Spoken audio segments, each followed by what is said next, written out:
Hello, I'm Dakota Hudson, and this TED Talk is about how to avoid becoming a swamp monster.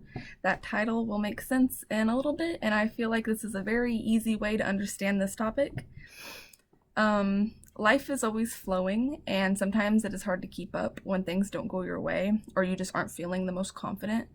It can be easy to stop going with the flow. You just sit and lament, maybe think of what you can do or what you didn't do, or what you didn't get the chance to do.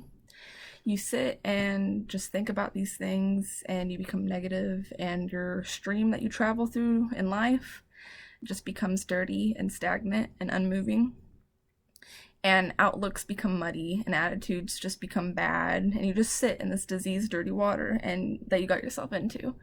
And Leonardo da Vinci once said, actually, that just as iron rusts from disuse and stagnant water putrefies, or when cold turns to ice, so our intellect wastes unless it is kept in use. So it's pretty much, he's saying in a more intellect way, is use it or lose it. But is there a way to get the waters of life flowing again to avoid becoming a swamp monster? And yes, there's many ways. And you can even reverse the effects of becoming a swamp monster if you've already started this swampy transformation. But the first question a lot of people have is, like, why did this happen to me to begin with? Like, why me? Like, humans suffer when things become too mundane. That's for sure. And people just go on autopilot. And a lot of people like to call it that. The thing we resort to when life becomes unbearably boring, but we still have things to do and we just don't know how to fix our problems. So this is our life now. Autopilot. Well, sometimes this plane that's on autopilot just crashes into murky and dark waters. And realizing you want more out of life is usually the first step to solving this issue. Once you realize this, you can start practicing something I like to call wellness waiting. Being idle for too long can cause someone to experience self-confidence issues, for sure. These issues can grow into deeper psychological problems like depression and anxiety.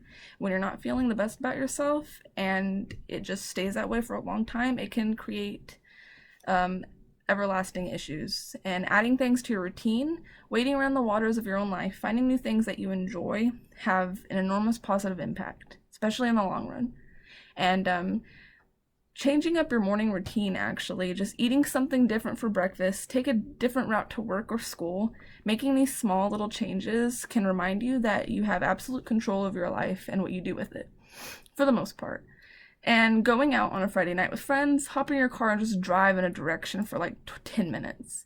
Like, after you practice wellness waiting, soon you won't be stuck in your stagnant river anymore, and the dam of doubt and self-consciousness will be broken down completely, allowing you to rush through, making any dirt and moss wash off in the process.